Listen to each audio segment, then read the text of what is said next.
My name is Eoghan, and welcome to next Tuesday. I'm super excited to have you guys here today because we're trying something a little bit new, a little bit saucy. I'll tell you more soon. So, who here is brand spanking new to next Tuesday? Who's never been to one of these? Lots of people, because you like video, you're kind of curious, you found the right place. So Net Tuesday is a nonprofit technology meetup, which means we bring two communities together. Nonprofit folk, technology folk, we put them in a room, smash them together, and hopefully good things come out of it. We've got a lot of members. It's kind of ridiculous, but we've been doing this for about 6+ years now. And if you want to be part of this and think that you want to become a food sponsor and therefore the most beloved person in this room, we can up our game a little bit. Talk to me, because I know how to get you a little bit of love. Speaking of love, I am really, really grateful to the HiVE, who actually is our host not once, but twice every month starting in September. Because we're going to start doing both video events and the regular plain vanilla Net Tuesday stuff. So it's going to get intense. This is going to become your part-time job, just keeping up with us. And one of the ways you can show that love is if you've got your little Twitter boxes, you can tweet at HiVE Vancouver. Just tell them that their support as a venue sponsor is really important and allows the community to do amazing things. Speaking of using the little tweeter boxes, we are also sponsored by Hootsuite, who gives us access to like the Hootsuite social media desktop crazy tool, which I don't understand and is too complicated, but watch out in August because we'll be doing a Hootsuite for nonprofit event. More coming soon. So you're in the HiVE and it's kind of great. Maybe you want to be here more than just once or twice a month in the evening. In which case, you can sign up to get on the waiting list to become a guest renter here. Or if you are someone who's a little flaky, just wants to come in and out, they also do hot desks, which means you can actually work right here where we are during the day. No line up for that one. So if you were tired of working at home, HiVE might be the home for you. I'm going to give you guys 10 seconds just to put this complicated password in. In the password, the I is lowercase. That is a 128. Anyone need it any longer? Hands up. All right. 5, 4, 3, 2, 1. Don't worry, it's on the wall back there. This is not as high stress as it made it out to be. And yes, keep on tweeting at Net Tuesday, NTVan is the hashtag. That's so you can tell the world that you're at this awesome event and they're laying at home right now. I've already asked that question, we'll keep moving. This is something that's super important as well, which is I'm up here waving my hands, but actually there's a whole team of volunteers that actually makes this happen, that has set this up, that has welcomed you at the door. And see, welcoming at the door, volunteers, that's how it happens here. So volunteer folk, I want you to stand up. We're going to give you a little bit of love. Yes! All in the back of the video. And of course, we also have volunteer presenters as well. Not many, so they're just coming here because they're good people. See? You see those people, give them some love. One last thing, which is at the end of this whole shindig, we're going to give you all a chance to share the cool projects that you're involved with the rest of us here. So if you're looking to hire someone, or if you are looking for a volunteer, or if you want to just find a gossip partner, come here at the beginning or at the end of the night, hold up your hand and say like, hey, this is what I'm up to, you should get involved. I know Eoghan has actually got all kinds of amazing things he's involved with, so he's going to go and do a little bit of that at the end of the evening as well. We're going to keep you busy, but it's going to get quiet this summer, and then we're going to ramp up in the spring or fall. So we'll be here in 1 month in August, and we're going to talk about content marketing, which is really about like what should you be blogging about? How do you actually create content that is valuable to your supporters as opposed to just wasting your time and their time?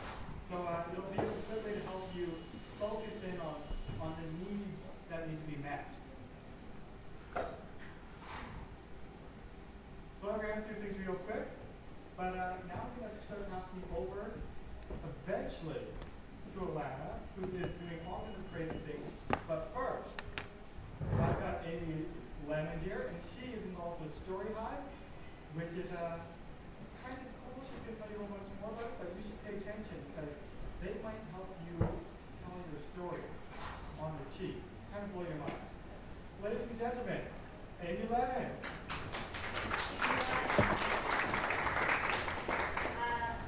I work for a web Hello, can you guys hear me? Yeah, there you go.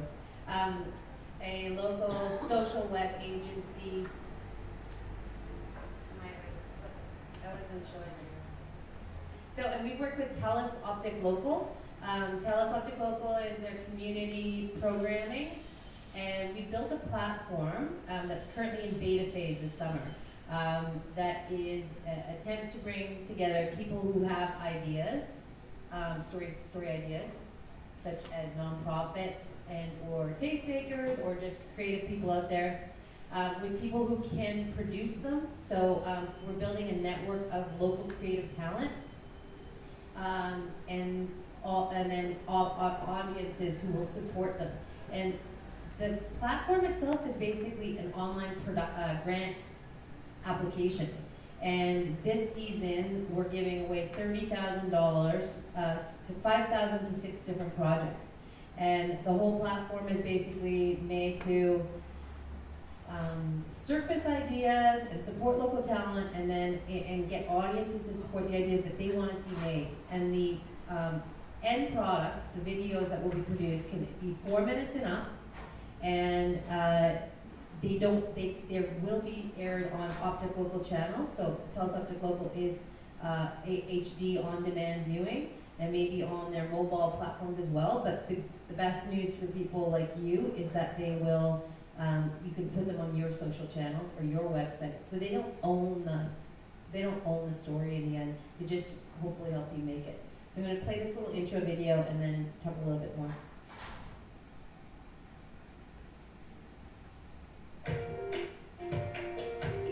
Optic Local has a brand new way for you to have a voice in Vancouver storytelling.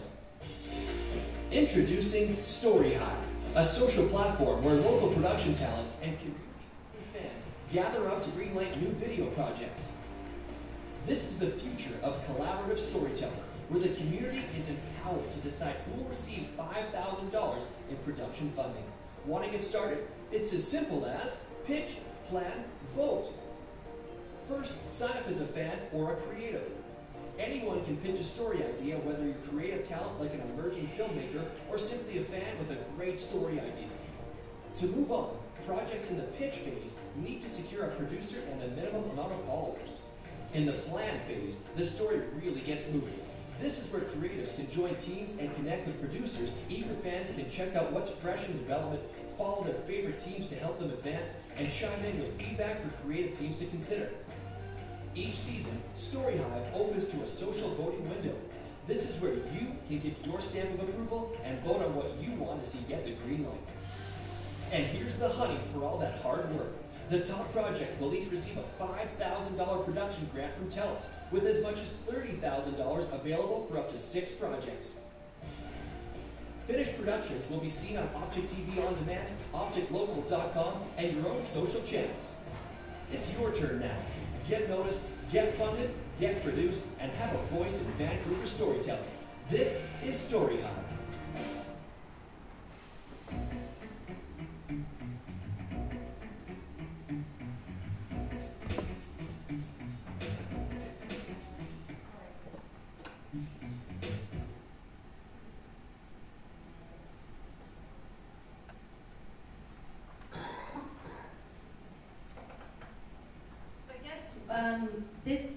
Today I'm here just to get this on a high level sort of radar. If you start planning video productions, this may be an option for people who are always strapped for financing to propose a story that's important to the community, has to have relevance to this community, and then try to appeal to local producers who will actually create a team and build the online, help you work through that online planning process that will essentially be your grant application. Are there any questions at all right now? Or so I guess right now we're in this beta phase, and if it was something that you were thinking of doing, it would be good timing. Our pilot season is going to launch end of September, and that's where you as a nonprofit would come in and pitch a story idea. It takes about 15 minutes to pitch an idea. I can't really see my navigation here. What you need to pitch an idea is a working title, an image, what we call a log line, which is just a very one-sentence description of what your story is about, and then an 800-character longer description. And once you pitch that idea, it's up to this, we have a network of producers right now, we just started, but we're up to about 25 different producers who come in and sort of shop for ideas that they would want to pitch. And they then would work with you in developing that story a little bit and producing an interview shot list and a production design that would work for your story. So I guess that's really it. Get it on your radar. Take this website, storyhive.opticlocal.com. Right now is, again, in this beta phase, and beginning in September, we'll come out with a little bit more of a leaner, meaner process. But feel free to stop by and steep on some ideas for production grants. Very great.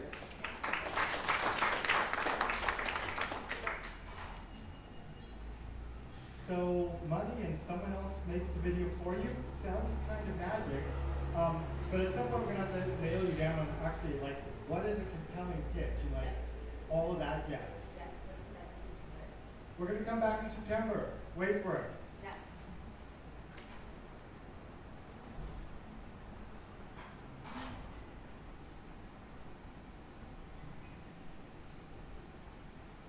So we're on to the next piece. So this is Allanah, and Allanah is amazing. Oh, there we go. I got to eat this mic again. So Allanah is amazing, and we would not actually be starting this 8-part series on video, going everywhere from. I just need to learn to eat this mic and bring it just up a little bit. All right. So yeah, so we wouldn't be starting this series if you hadn't basically told me that there's lots to be done and you'd be a fool not to be bringing this to the community. So we're going to go everywhere from high-level strategy stuff, which is where we're going to start today, and then we're going to go deeper and deeper and deeper. So we're going to get into like what's the storyboard and how do you make one, and then we're going to get into basics of like composition, which is like lighting, framing, how do you make your video not ugly? And then we're going to go even deeper to like, now I've got this video which doesn't suck, how do I start doing the editing process? And then we're going to say like, well, how do we market it? How do I bring that out into the world? And then we're going to also even start talking about asset management, which is to say like, I've got all these videos, well, what do I do with them? And now my hard drive is full and like, oh my God, everything's falling apart. That's why we're doing this for 8 months. So we're going to be doing this in the second week of the month, usually I think on the Wednesday, I don't even remember anymore. Yeah, so on the second Wednesday of every month, starting next month and going on through to March. It's going to be ridiculous. It's going to be super fun. We will continue doing Net Tuesday stuff on the first Tuesday of every month, which is a lot of be like random topic grab bag, awesome. But then we're going to go video, solid, true. We're going to march right through it.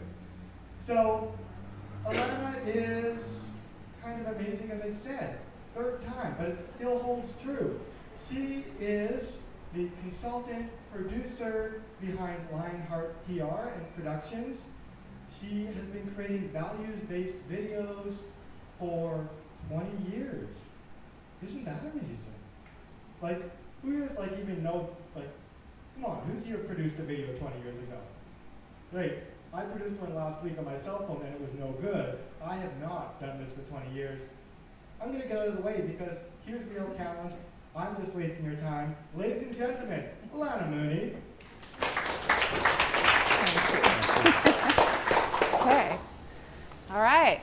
Let's get started. So, how's the eat the mic? Got it. So forgive my cue cards. This presentation's fresh off the presses here, so I made it just for you.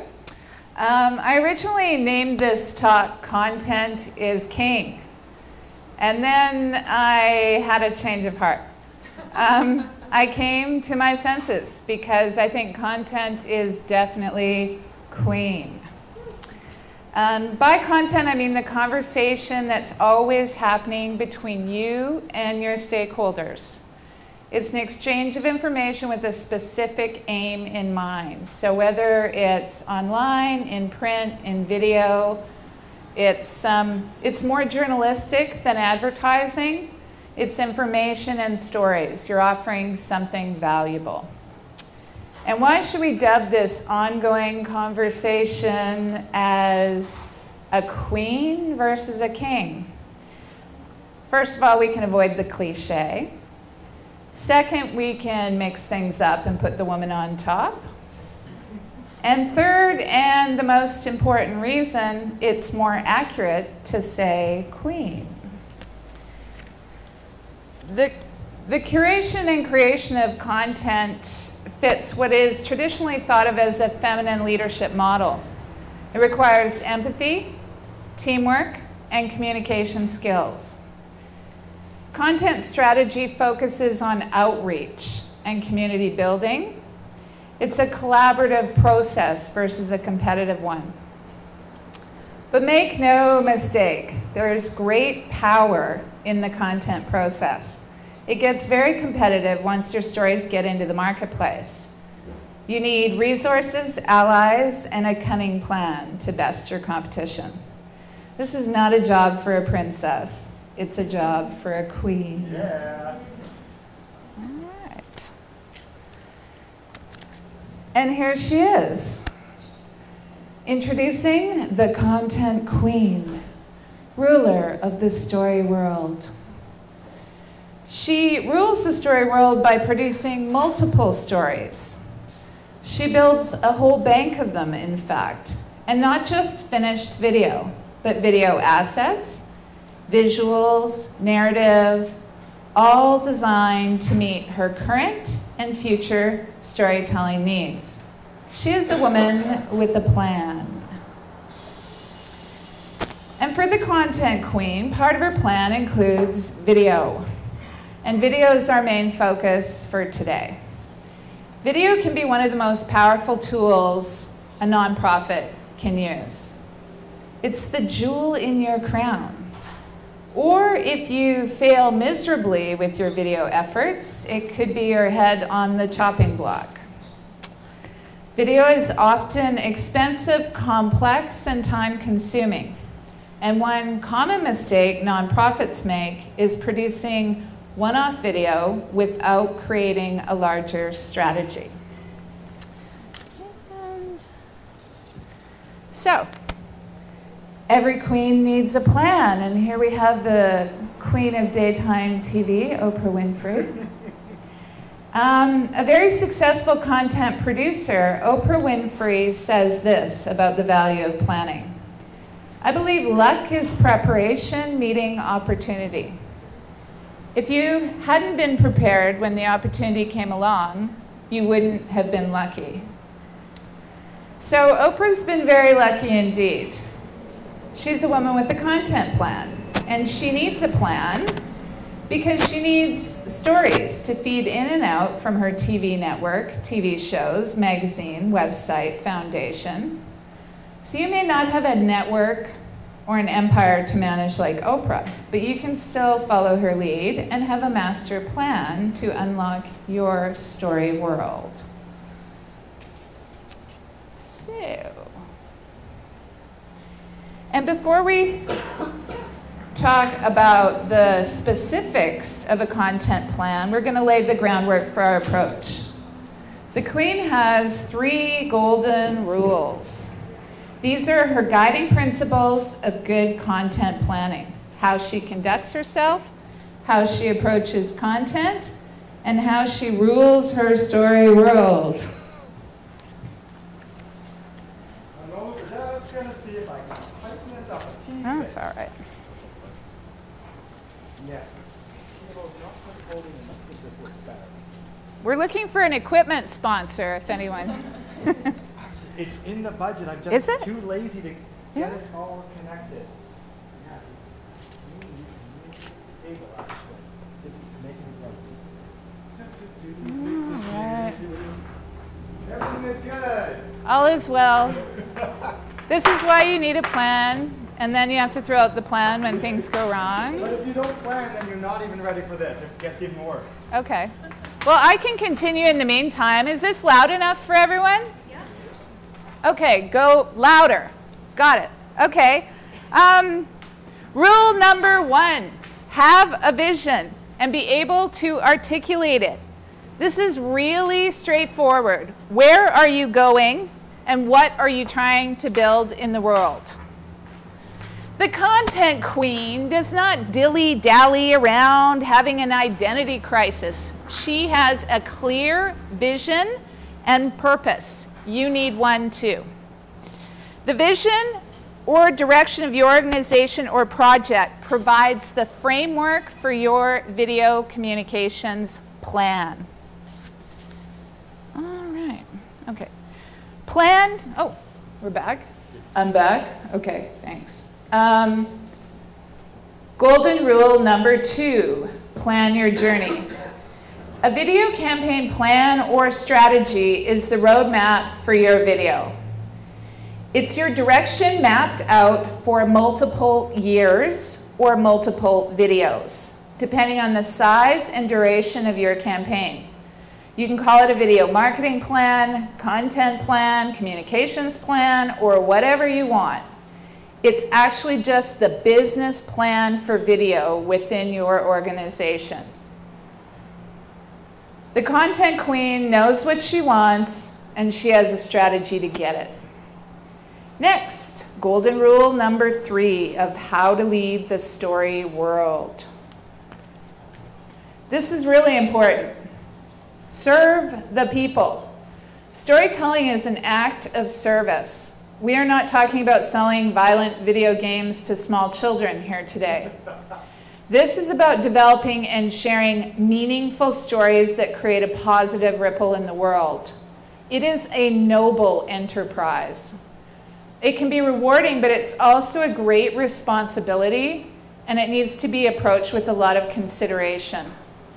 The storyteller should always be offering something valuable to her audience. I have a mythologist who's a mentor of mine, Michael, and he always tells me, tell their story, not your story. Storytelling should never be selfish.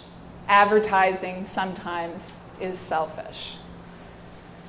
So the content queen, ruler of the story world, does 3 things. She carries the vision, she makes the plan, and she serves the greater good through her storytelling. And now I'm going to show you some content from a video campaign where these 3 golden rules of content leadership came into play.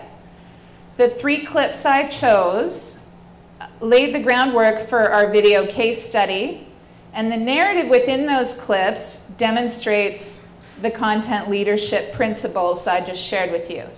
So I'm showing you the practice of multi-purposing video content. Our case study, Tech Resources, Courageous Safety Leadership Campaign.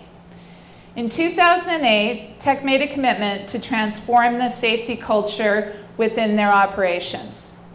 Video storytelling was a key component in their strategy. The excerpts you will see were from a film called Safety Starts With Me that launched the Courageous Safety Leadership Campaign.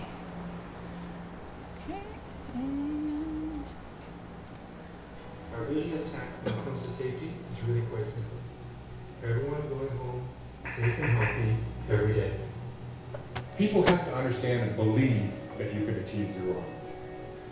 People have to believe that. We know it's possible. We know it. We have operations that go for extended periods, years. It's possible. It's doable. It will be done. Okay. Video number 2 illustrates the principle, plan your journey. Our plan for this campaign was to tell emotional stories that connected with frontline workers. Various behavior change lessons were presented via facilitators using PowerPoint and video. Workers were then offered ongoing training in this new values-based safety program. The strategy, from a storytelling standpoint, was to make the workers the heroes of our stories, tell the truth even when it was ugly, and entertain people while improving the organization's health and safety performance.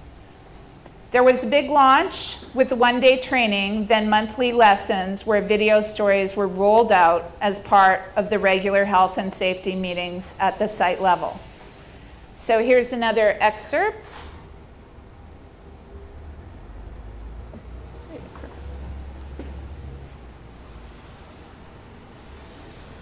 Or maybe not.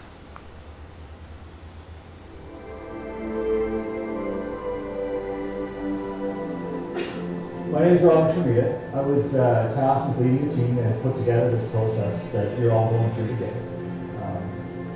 One of the things that we did in the development of this was to put together a storyline or a journey, in a sense, and we've used the analogy of Everest. You know, in general terms, if you look at how a climber approaches their environment, there's a lot of similarities to how we do mining. You know, we go to places in the world where people don't normally go. We mine on top of mountains, we mine thousands of feet underground, we mine at elevations people don't live. We mine in some very interesting places in the world.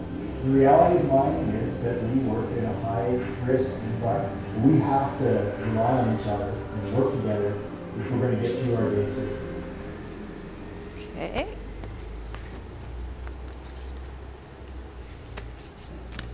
Video number 3 illustrates golden rule number 3, serve the people. This campaign was designed to empower frontline workers to champion safety regardless of their position. To succeed, the culture had to be transformed into a place that was more caring and more democratic. One of the ways we reflected this in the content strategy was by ensuring that the content was heavy with frontline workers' personal stories. We rarely used voiceover, instead preferring to let workers tell their stories in their own words. We were also very clear that this project was meant to serve the interest of employees versus senior management. So frontline workers were often profiled as thought leaders within the content.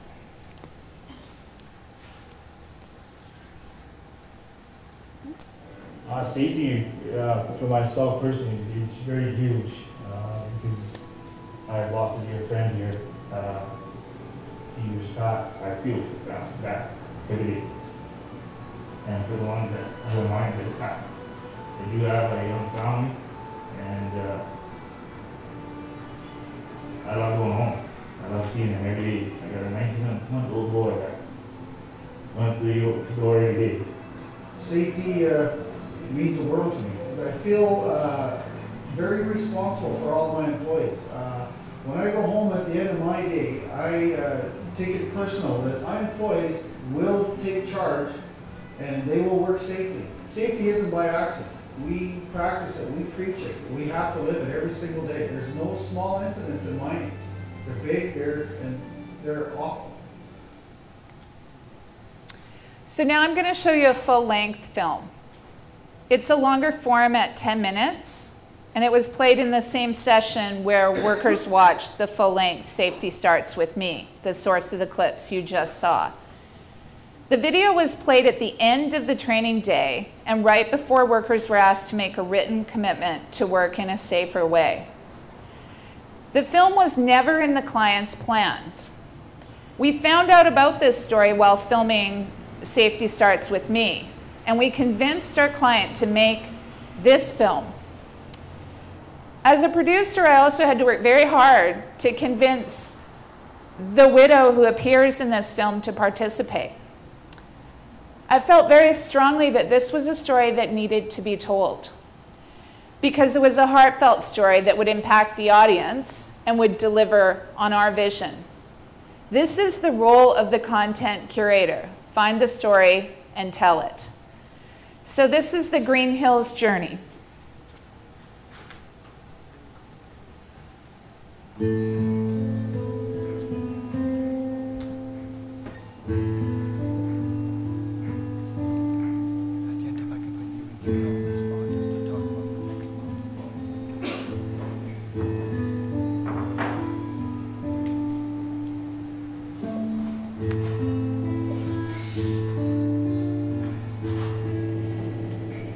Visibility was foggy at the time, and so certain provisions were made. You can get disoriented on night shift. Nighttime is, just one other element of working, on 7,000 feet, 24-hour operation, 7 days a week. And I looked over and I saw the kids were working their homeland and across the pits. So look at a road job, turn the pickup around, look across the pit, and that dozer was no longer there. Terry and I had worked together since about 1984 or something like that, right up until, 3 years ago. I met Terry one day when he was always bumping into me at a grocery store or walking by my home and seeing that I was out cutting the lawn or whatever. We all joked about it actually, because it was like he was stalking me. He in fact was trying to bump into me to meet me. I have 6 children. 3 were mine from previous marriage and 3 were Terry's, and we were both widowed and got together and had put the 6 kids together. There's 4 boys and 2 girls. Terry was a character. He used to come home and always have funny little quips that he would say to us, like he'd jump through the door and say, "Honey, I'm home," or he had nicknames for absolutely everybody. He loved music, he liked dancing, and he was really dedicated to his mine rescue. So I was here in the bays the night that Terry died. I was called. We had a dozer go over the bay. So I grabbed the ambulance, he grabbed the fire truck, and out we went. And I looked over the edge. I looked at the fog and where the dozer was on fire. It really didn't look like it was that far down. So I'm trying to put my harness on and got my legs in, and Bob Poole looks at me, the foreman that night, and he says, "You know who it is, don't you, Jess?" I said, "No." He goes, "You know it's Terry." And I'd like to tell you that I just kept on going, that I just kept putting my harness on. But I think I just must have stood there and said, "But Terry's my captain." Right? The captain's not supposed to die. I first got the call, it was 1:27 in the morning. I can close my eyes right now and see the alarm clock. Having that responsibility, when the phone rings in the middle of the night, it's rarely good news. We were driving, it was raining, it was just a horrible rainstorm going on the drive to Fernie, and we got to Terry's house. Everything's dark. We walked up to the door and we rang a bell, and Joanne came to the door and opened the door, and she took one look at us, and we didn't really have to say anything. She knew. Yeah, he got night shift, and he left as usual time, about 5 to 5. We'd said goodbye, given each other a kiss, and said, "See you in the morning." It was about 4:55 or 5:10 in the morning when that doorbell rang. All I remember is my mom screaming, just like bloody murder, screaming my name. Mom was like curled up, like bawling. We watched as a woman disintegrated front of their eyes. You could just see the hurt in those three men's eyes having to tell us what they had to tell us. And that's when I started phoning my family, which is the worst thing in the whole entire world.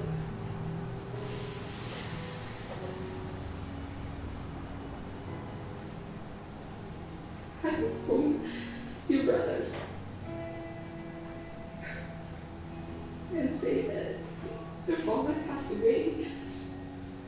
Terry's funeral was massive. The outpouring was huge. I don't think he really realized how it impacted all the communities. We all live in different community here, but they work at the mine.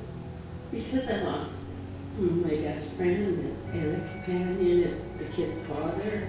The impact of Terry's death on me was devastating. I still feel like I'm trying to put the pieces back together in my life. Because it totally threw me off. I mean, I didn't know what to do. Today I feel still getting over it. There's not too many days that you don't think about them. I want the memory of Terry to live on forever. That Green Hills mine safe, and that's safety is what we have to be. We gotta be safe. We can't let this happen to anybody else. I mean, if he was still here, he'd still be the guy that taught it. You need to do it this way, it's a safe way, and it's not done. We'll make a change so it is done. How do you lose a mine rescue captain? How do you lose somebody that committed to, to helping people? And I guess in some sense that's why, every employee here felt that connection that, geez, if it could happen to Terry, it could happen to me. Because different operations have lost people, and it's always tragic. But the way people typically deal with it, they try to get by as fast as possible. Let's grieve and let's get on with, life, right? And so they go back to doing everything the same way they always have. And then all of a sudden you face another, right? And it's just a cycle, it keeps going over and over. So, one of the other things that was different with Terry was people didn't forget you. And they said, enough's enough. We tell our employees that they must work safety. It's a condition of employment. They live it, they breathe it, and we ask people if they thought they could work, go a whole year without a lost time incident. Everybody said no, they didn't think they could. We're standing here today over 3 years without a lost time incident. It's a huge achievement in the valley, in the coal mining industry within the Elk Valley. No other operation has ever succeeded at doing that yet, although many of the mines are well on their way. It is something we ventured out again 3-4 years ago at changing our safety culture. It all started with, really started with a fatality we had in October of 2005. And it was just something that our employees embraced. It was a program called Courageous Leadership. The employees just ran with it, and it's a program that all the employees are part of safety and are responsible for safety. It's just not my responsibility, it's not our management's responsibility, it's everyone's responsibility. In this mining environment, we need to not rest on our laurels. We're 3 years now here at Green Hills. And we need to forever be diligent and go forward with the attitude that this is not enough. But we need to continue to get better. We're working on long term. We can't accept the fact that people want to get hurt. We've got to build into our, our way of thinking and our habits that people don't get hurt anymore. It's not acceptable. I hope everybody stays safe. I hope everybody makes it home to their families. For the young employees coming on, listen to your senior operators. Listen to the guys that were there. Guys who've seen incidents. Guys who've carried their friends out of pieces of equipment. They're not telling you to be safe. Just for the sake of telling you. We're telling you to be safe so you can make it home. Because they don't want to knock on your door.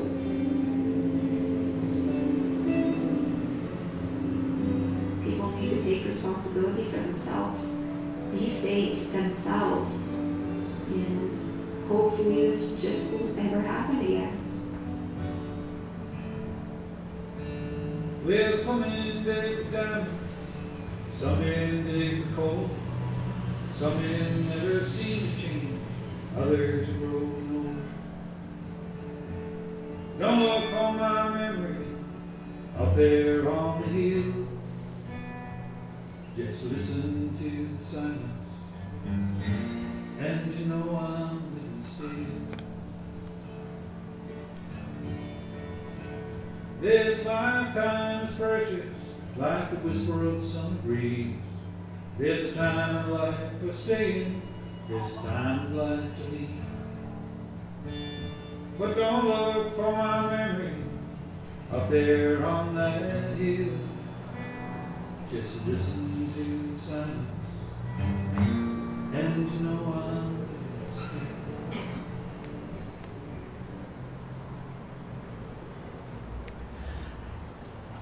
So the impact of this story, it set the tone for the campaign to follow. It established clearly for the workforce that their employer was willing to tell honest stories. It created a demand for more content. Continued interest in these kind of films helped tech deliver on their vision. We've produced over 30 short films from 90 seconds to 10 minutes long over the last 5 years. And this kind of production requires a lot of planning. So let's move into the content planning process. With the Queen's 5 keys to the kingdom. Okay, what are the 5 things a good plan will do for you? It will count your gold, audit your communications assets. 2, it will keep your treasures safe, organize, store, and manage your assets. 3, match the jewels to the occasion, repurpose and customize your content. 4, share the wealth, distribute your assets. And 5, measure your value, the numbers game. Understand the cost and return on your video investment. Track your impact with your audience. We only have an hour, so we're covering 1 to 3 today. 4 and 5 are huge areas, and we're going to do an entire session on those at a future Net Tuesday talk. So let me, okay. Count your gold. And here's the Queen with some gold. This is the communications audit. This is really critical. You inventory what you have that can support your campaign. So the first step is actually looking at who you are and what you already have that you can bring to bear on the video landscape. This can include still photos, old video footage, articles, presentations. Basically, what's your content? What do you have? And especially if you don't have a lot of money, this becomes really important. You can use your creativity, gather in all of your assets. You also want to assess your strengths, weakness, opportunities, threats. This is business planning. You want to do that from a communications perspective as well, because those are things that video can help you manage some of those risks and play to your strengths as an organization. And when I say that, I also mean this SWOT analysis in terms of the campaign you're planning or your communications itself. In other words, a weakness could be we have no money or we have no time. A strength could be we have great storytellers. We've got a bank of photos. We could do something with those and add them to our video asset.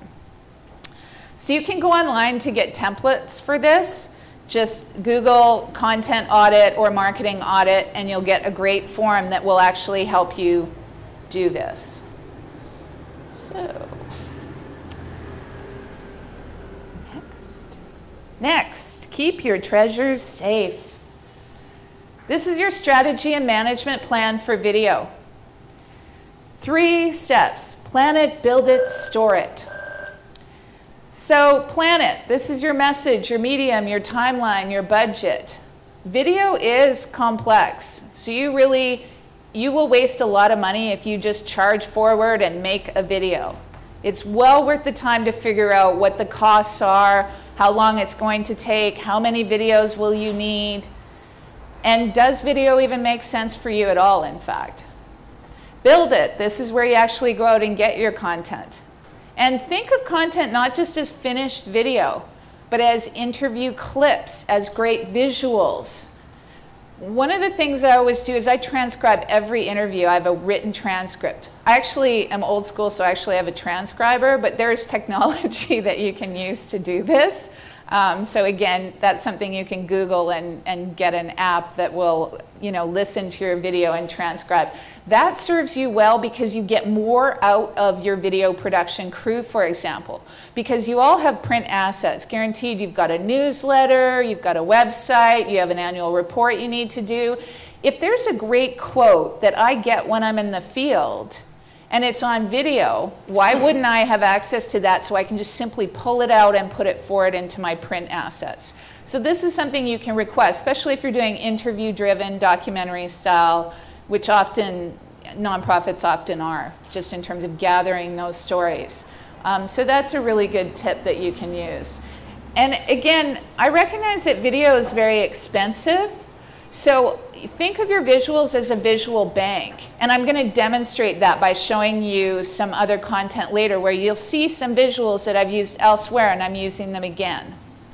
So when you're filming, you want to not just be thinking about the video that you're filming today. But if that's a great shot that you can use later for your Christmas campaign or next year, think beyond just what is right in front of you in terms of the video. So for example, for this client, if I'm out in the field, I know that they have other concerns that they're managing. So even though I'm on a safety shoot, guess what? If there's a great shot of, deer in the field, I get it because I know that that's going to be useful to me later. However, it's only as useful as being able to find it and knowing that it's there.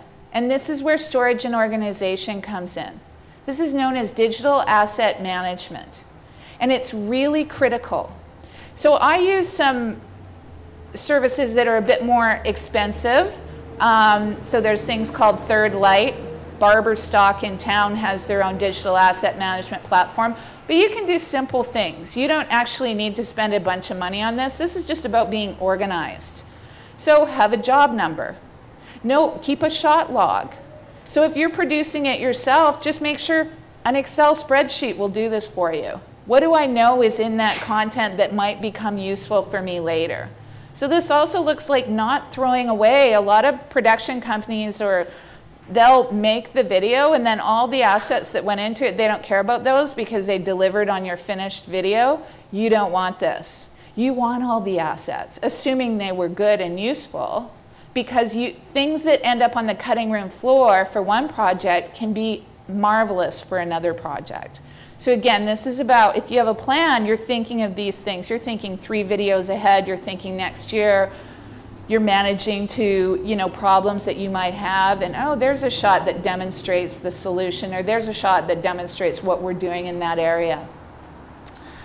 Storage, organize, backup, and access. Another little tool, if anyone out here is still using Final Cut, a lot of people have moved on to Premiere, but this is editing software. But there's something called Final Print. I think it cost me $100. It's amazing. Because basically I get a snapshot of all of the visuals.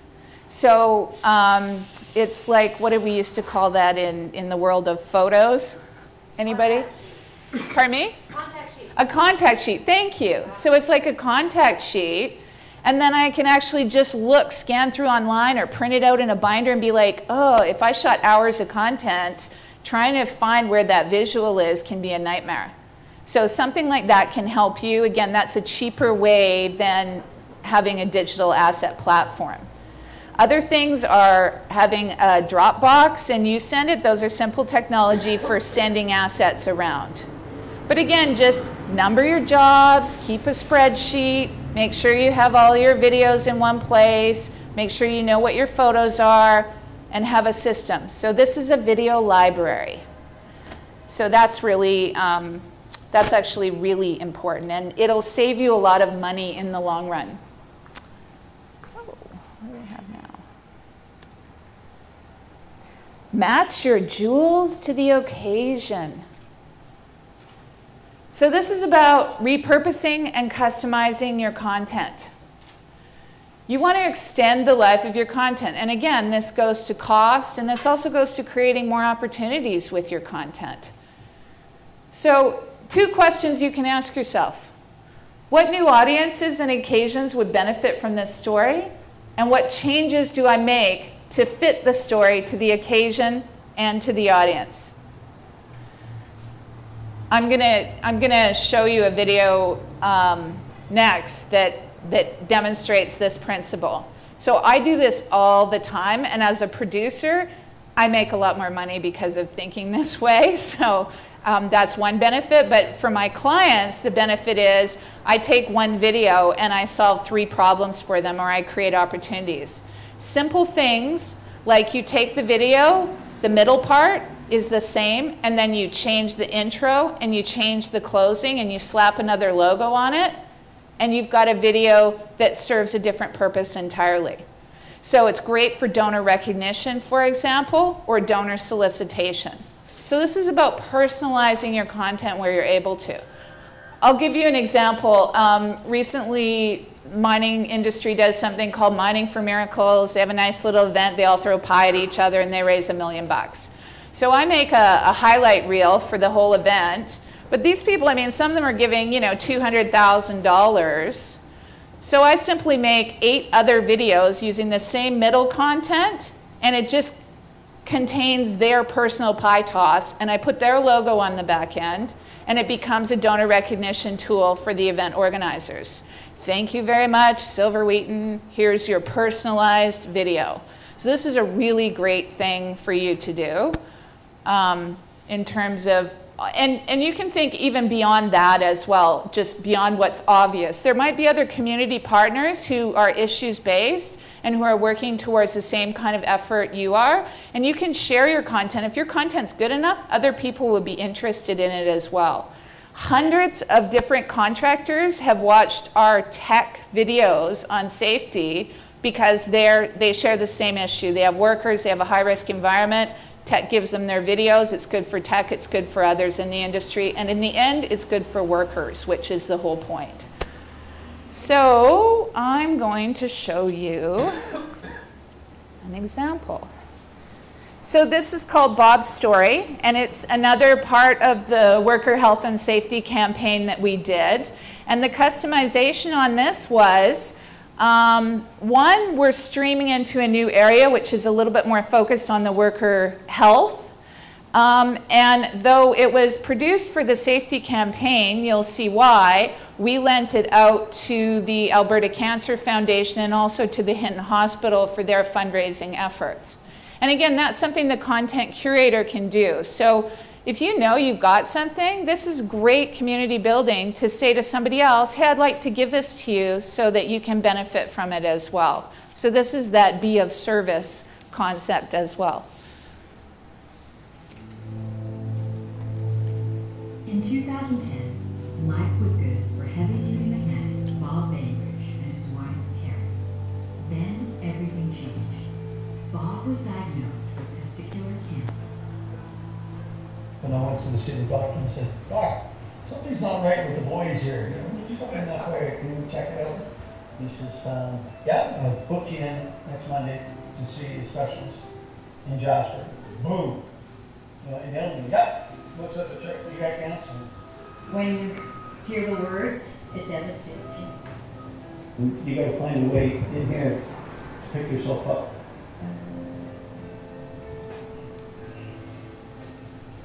It has to come from here.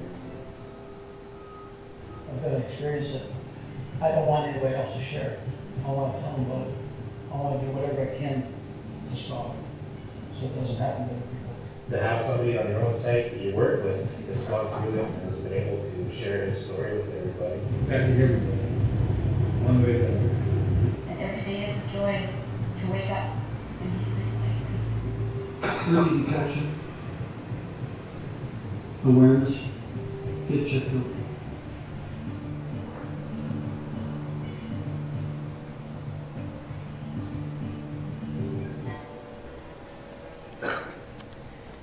Okay, so before we close out here with the campaign highlight reel, I want to recap how to rule the story world.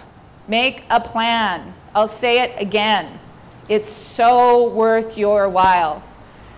And then remember the golden rules. Set a direction. Have a clear vision, not just for your one video, but for why you're doing video, why you're here. Why should I care about your content? Know what it is that you're offering and that you're trying to do in the world, and all your videos should fall under that direction. All of them should be delivering on your mission. 2, plan your journey. You have to know how you're going to get there. And this is, again, not the one-off video model, but the how does this work when I look at the entire landscape. And 3, serve the people. Nobody cares about your content unless it's doing something for them. So you should really be asking yourself, this is another mistake I see nonprofits make. They're so anxious to tell their story that it becomes like just a whole bunch of information versus actually thinking, what's valuable to people? What do people need to hear? What is going to move and inspire and touch people? What will make my donors feel appreciated? So make sure that you're always being of service. And when you do that, then you're rewarded for that because people will recognize that and they'll say, oh, look, you thought of me, the audience, the viewer with your content. You weren't just, oh, you know, selling your thing, but actually considering that 4 minutes or 10 minutes or 90 seconds of someone's time is really valuable. So make sure that you're actually giving them something good. So we're going to close out with a campaign reel next. And you're going to see some snippets of content you've already seen. And I did that intentionally because I really want you to understand how these stories build one upon another upon another. And that's so that over time, your whole story bank is convincing me or persuading me of whatever it is you want me to believe, which is I'm a great charity or the issue I'm working on is important. In this case, all of the videos over time were designed to actually impact the workplace. And that's exactly what they did. Tech had their best safety year on record in 100 years last year. And when I go to these sites, workers all the time talk about the stories. So we actually made a difference in the stats. So less people are dying, less people are being hurt. I mean, this is a really serious mission. But even when you're doing something really serious, you should be able to entertain people because that's actually how you'll be successful. So we'll go to the reel.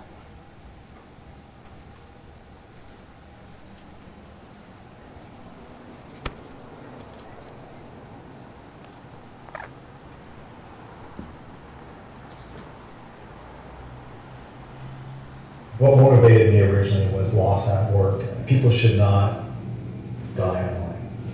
You know, people should not be seriously injured in a workplace. It's just wrong.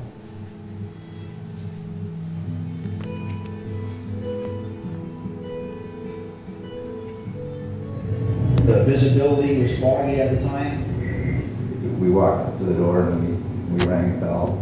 4:55 or 5:10 in the morning when that doorbell rang. You know, we watched as a woman, you know, disintegrated in front of our eyes.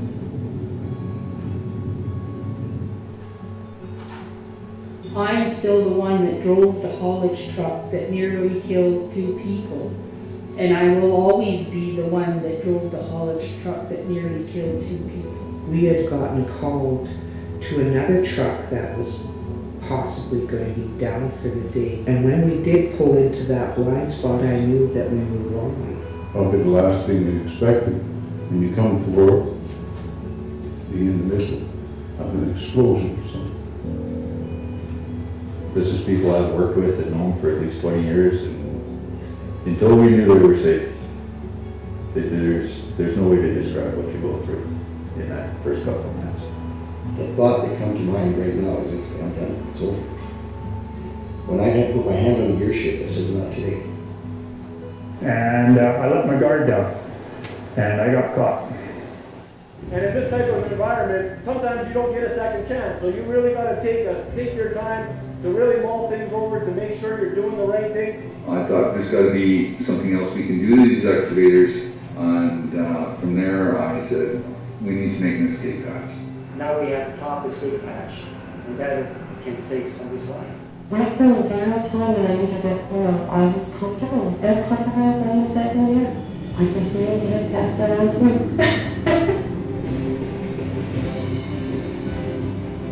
Expectation for dead last.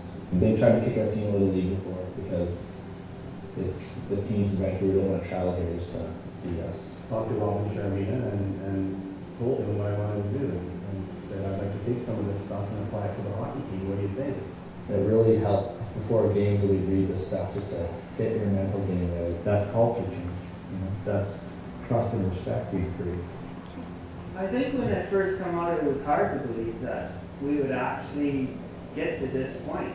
You know, over the years, especially as senior guys, what we've seen and experienced. But now we believe. Yeah.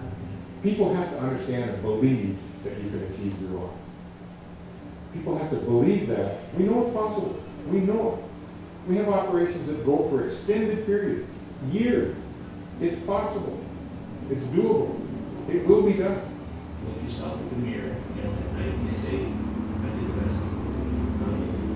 Then I can't get away from home. And I get down, you come with that. When I walk through that gate in the morning, I'm not coming here to get hurt, and I don't want to see anybody else around me get hurt. So if I can do anything to make it a better place to work, then I'll do it.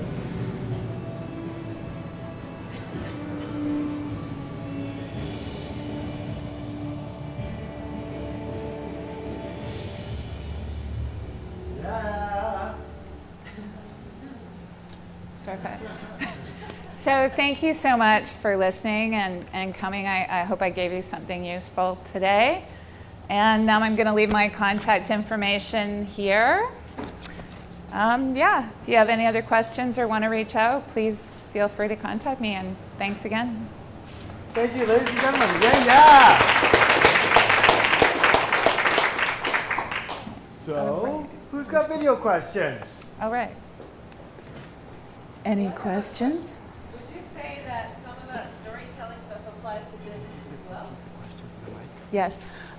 So the question was, does that storytelling stuff apply to business? It absolutely does, and thank you, because I should have referenced that. All of these principles are the same for a business. And I mean, we're focused on values-based storytelling here, but it's all exactly the same. Yes. Yes, you should be doing that, in fact. Anyone else? Well, I do have another question, sorry. So the stuff I saw there looks really professional. What if you're working with, you know, the flip cam and the zero budget? And I can totally appreciate that. So actually, a planet becomes even more relevant for you. And these days, you don't need to spend that kind of money to have great content.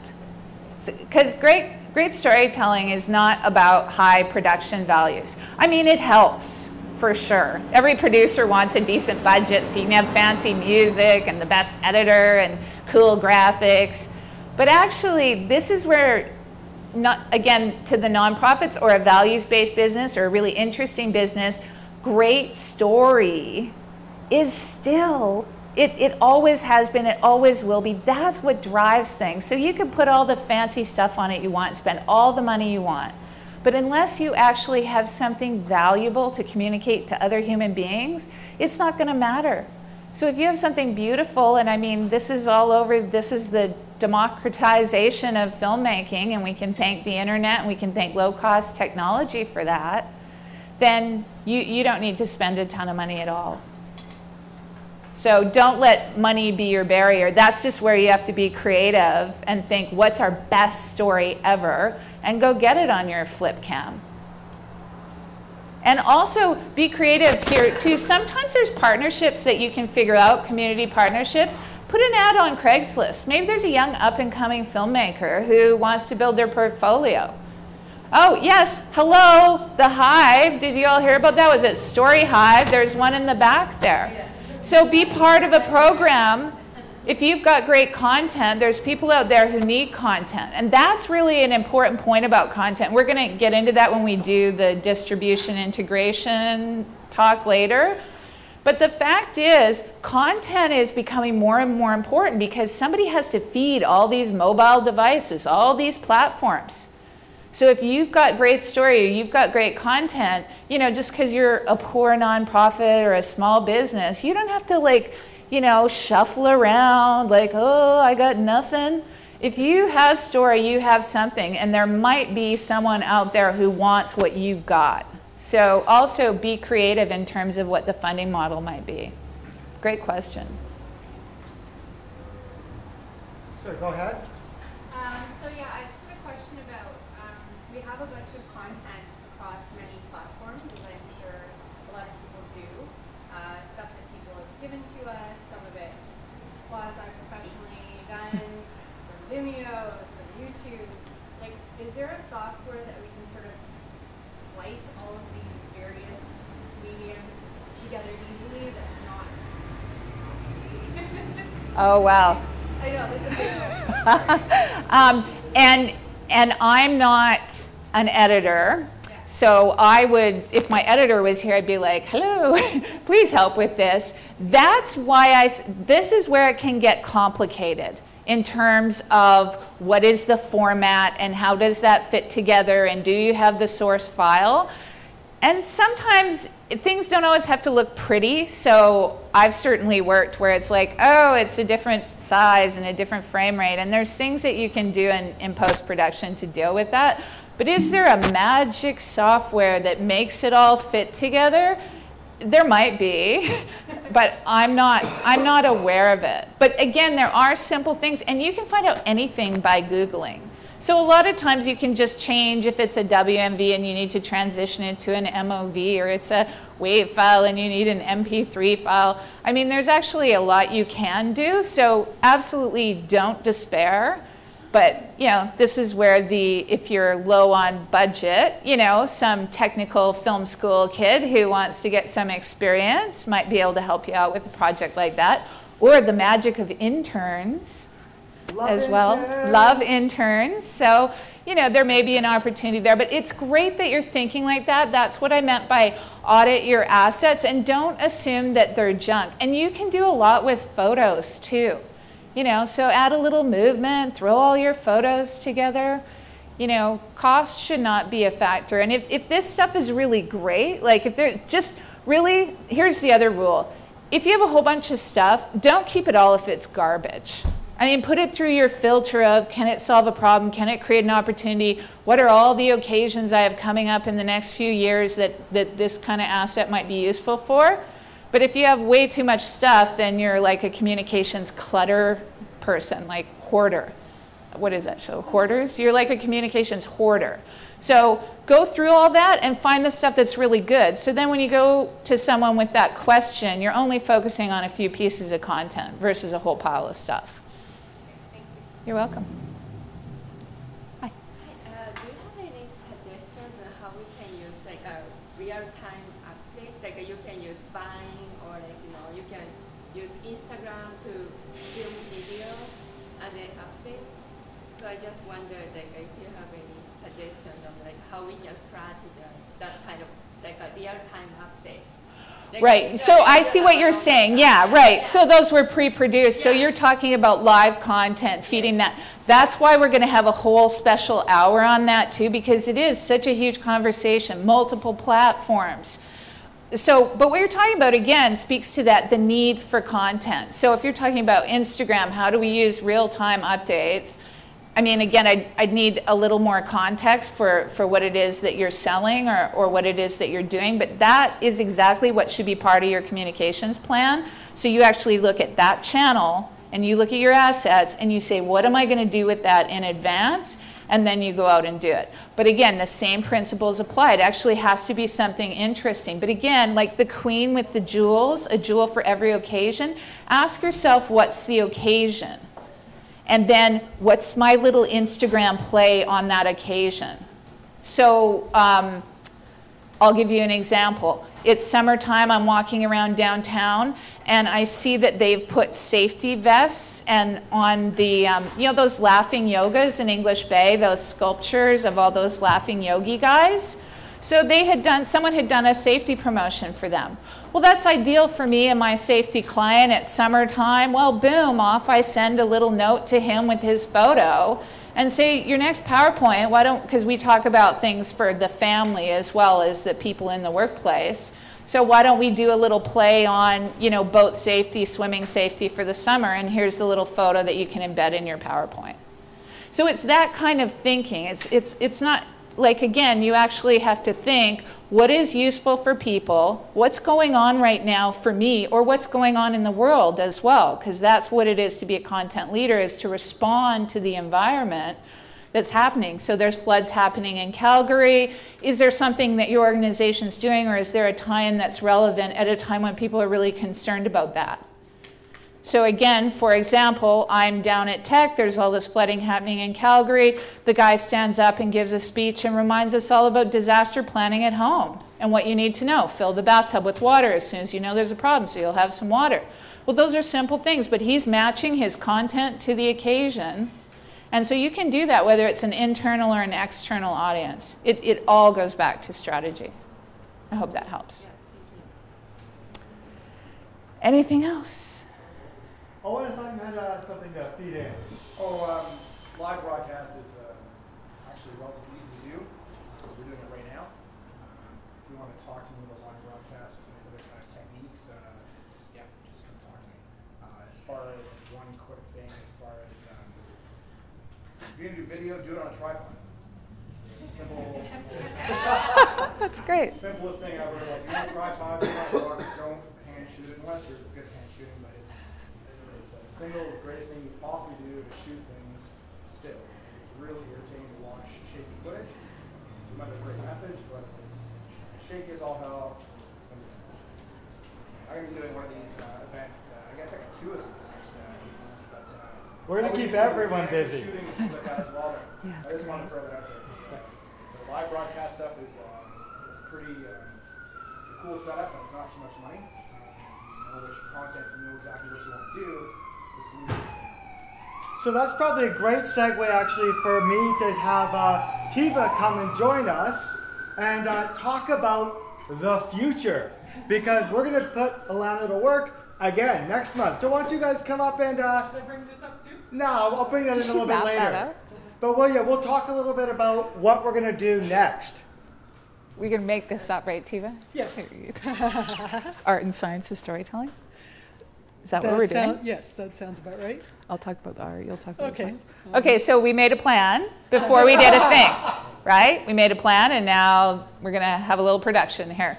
So Tiva and I got together at Starbucks and talked about all kinds of things, actually, but not that much about what we were going to do next. So that's our next meeting. So one of the things we thought we would do is maybe the art and science of storytelling. Because we thought after this presentation you might be saying to yourselves, well, that's all fantastic as far as how I make my video and how I get it out there, but what if I'm still trying to figure out what my story should be? So we thought we would kind of spend some time trying to give you some inspiration. If you haven't already come up with a specific story that would help to promote your organization in the right way to the right audiences, then we'll try to give you some food that will get you brainstorming about that. That's great. And you can do things on the fly. I mean, I talked about planning a lot, but really, sometimes you just got to go with the flow.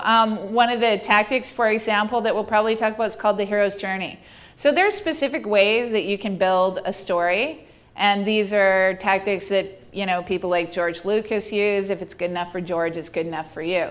So we're going to actually share some of those specific things, like here's the elements of a good story. Here's how you can build a story arc. And also a little bit about the art too, because it really is an art. You know, what are the visuals and the role of music, and how do you get the right shots, and what should it feel like? So we'll try and make it fun, but we'll also try and, you know, have some very specific things that the science folks can look at and say, here's a formula, and I can apply this to my story. Anything else? Got it? That's it. Fabulous. Well, ladies and gentlemen, again, one more time for Allanah, thank you so much.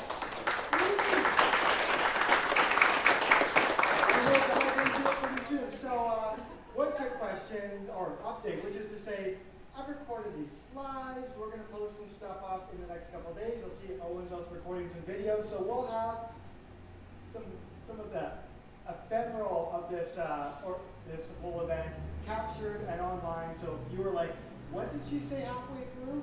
We'll give you a way to go back and capture that. Although I do see that there is some like furious note-taking going on today. So we have some bloggers in the room. These are all personal note-takers. Well, if you are ever keen on sharing your notes with a wider audience, I would be ever so delighted to share them on Net Tuesday's website. So if you're feeling generous and you want to share the insights in your noggin, give me a shout. So who's got something they want to show off about? Who is doing something amazing right now and they want 1 minute to share it with this group here? If that might be you, you should line up right here in front, and then we'll give you that moment. All right, come on up, come on up. And as you do that, introduce yourself and tell them what you're all about. Thanks, Eli. Hi, everybody. My name is Mika Casey, and this is a cool group. Wow, there's a lot of people out there. It's less intimidating sitting there. So I'm part of something that's called the YPR, which is Young People's Revolution. And it's a group of young people and young at heart people all over the world that are looking for ways to change the job market and what's happening with a lot of college kids. You may or may not know that student debt has actually gotten higher than credit card debt, which has exceeded $1 trillion. So we're a passionate group, 29,000 strong just this past month, that are educating and creating awareness around that. And so we're doing videos all over the world with young people and young at heart people to raise awareness about this. And so if you'd like to learn about it, please come and see me. I'd love to have a conversation. Thank you. Yeah, thank you so much. All right, next, you all come here. Show off for a moment. Over in the back, I'm putting you on the spot.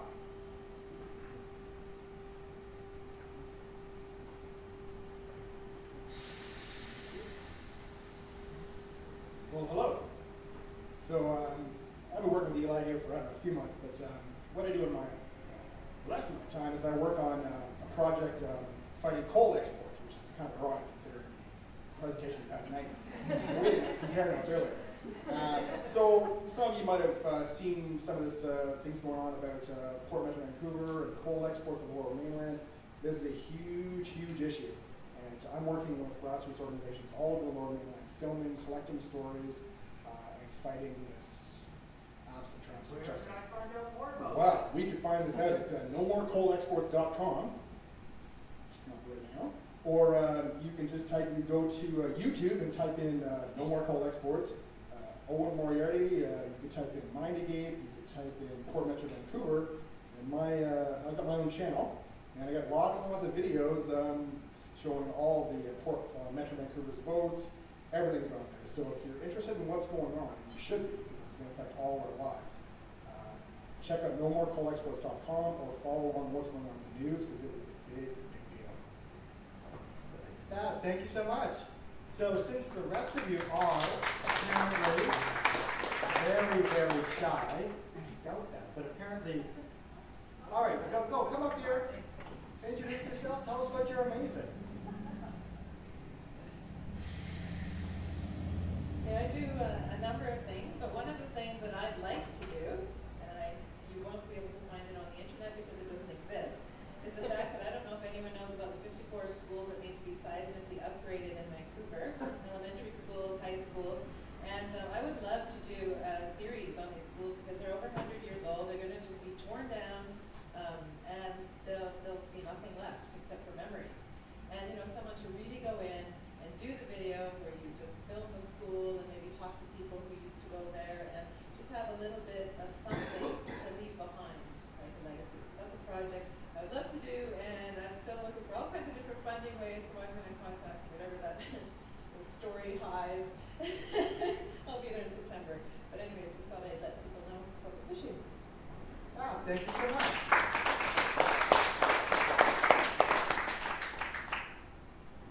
And it's early, but I'm not going to keep you here all day because, as I said, it's delightful out there.